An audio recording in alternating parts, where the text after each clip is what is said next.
We've had a series of videos, 6 exactly, that have investigated Quebec's electricity landscape and how Churchill Falls and the proposed projects under the December MOU fit into that landscape. I'm Doug May, an economist from Memorial University. What did we find?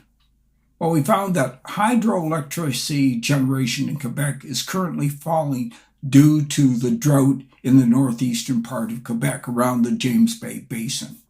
In response to this fall, Hydro-Quebec, consistent with its green energy strategy, has turned to using wind turbines. This has helped out, but the domestic production of electricity is still falling.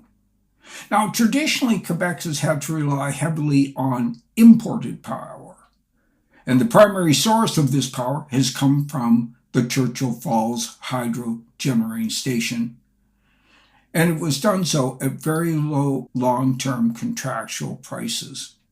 A rough calculation shows that the effective cost of this power to Hydro-Quebec is about 0.312 cents per kilowatt hour.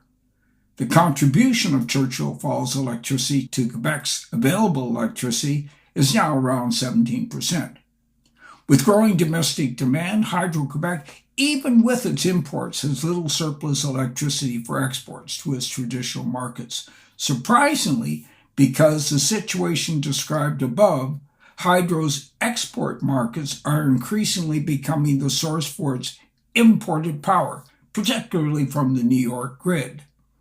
Now, Hydro-Quebec advertises that its electricity prices are the lowest in Canada and the lowest in the G7. They acknowledge that these low prices are due to its very heavy reliance on low-cost hydroelectric power which is available to it, which of course includes the imported power from Churchill Falls. Now, for over half a century, hydroelectric power from Churchill Falls has been an integral part of the electricity available to Hydro-Quebec. It is also very inexpensive as a result of the 1969 contract with CFLCO and the fact that Hydro-Quebec is a major, that is about 34.2% shareholder in CFLCO, and this lowers the effective cost of electricity from Churchill Falls to Quebec. Hydro-Quebec's increasing use of wind turbines and wind farms attests that cheap hydroelectricity sites capable of meeting Quebec's needs are no longer available, so they have to turn elsewhere. And that turning elsewhere is Churchill Falls. And what they propose is to replace the older turbines with newer, more modern, and efficient turbines.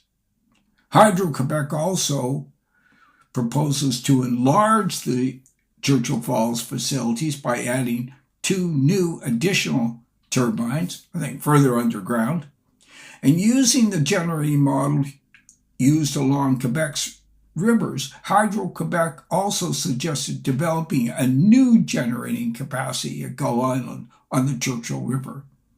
Due to public grievances, however, related to the pricing of the 1969 contract, Quebec has agreed to slightly increase the output prices charged by CFLCO in a new contract which would end in 2075. This proposal is likely seen as being essential before Hydro-Quebec can begin any new discussion on the new infrastructure projects outlined in the December 2024 MOU. Hydro-Quebec is a very well-managed company whose strategies are consistent with its economic objectives. Overall, as a public utility, it is a cost minimizer. It passes these cost savings on to users in Quebec as part of its efforts to increase the economic well-being of household users.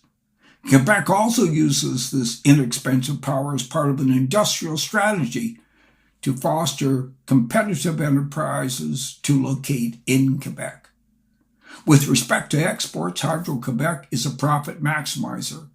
Consistent with this objective, It undertakes the advantage of price fluctuations in electricity demand on both a daily and a seasonal basis in the competitive markets. The Canada Energy Regulator, for example, reported that Hydro-Quebec received $193.43 Canadian per megawatt hour for its electricity in the New York market during July of this year. However, the price in April was only $38.14. So we note that it's important to, when you sell power, you'd like to sell at the highest price. And if you had to buy power, you'd like to buy it at lower prices during the year, typically around, I'd say, April or May. But the implication here is that the water reservoirs associated with hydro generation can be thought of as large storage batteries in which water should be released to produce electricity for export markets when the prices are the highest. And typically, this will be in the winter months, but we find July and August, the prices also go up slightly, but not as high as they do in January and February. Now, climate change and advances in economic model have highlighted the importance of considering the potential negative environmental costs and propose the responsible, efficient use of natural resources. So perhaps if electricity is priced too low, people will use it as efficiently as they could. This involves social externalities. This recognition requires the responsible calculation and implementation of water royalties and land rents associated with hydro generation. Hydro-Quebec has started down this path, setting a royalty rate of $9 per megawatt hour of hydroelectric power. That would be about 0.9 cents per kilowatt hour. The revenue from this royalty goes directly to the government of Quebec's generation fund to be used to reduce Quebec's debt. Smart thing for them to do. CF ALCO does pay a royalty to the government of Newfoundland and Labrador of about 25 cents per megawatt hour, or 1/36 of the royalty rate paid by Hydro-Quebec to the Quebec government for hydroelectricity generated in Quebec. The more traditional use of differential or scarcity rents related to water usage has, to my knowledge, not been calculated. The government of Newfoundland and Labrador would directly set such rents, hopefully, and then which would be linked to Churchill River and the other projects, and would be an external input cost paid by CF ALCO on its projects.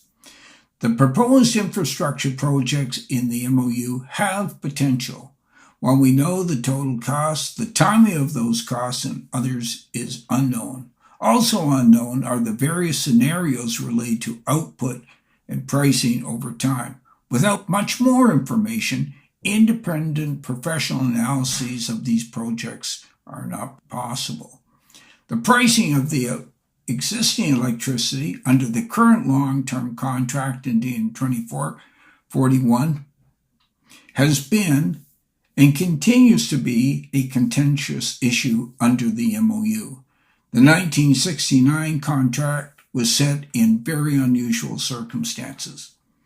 CF ALCO sells to a monopolist which sets transfer prices, which are 34.2% paid to itself. So there's potential conflict of interest here, as was pointed out in 1963.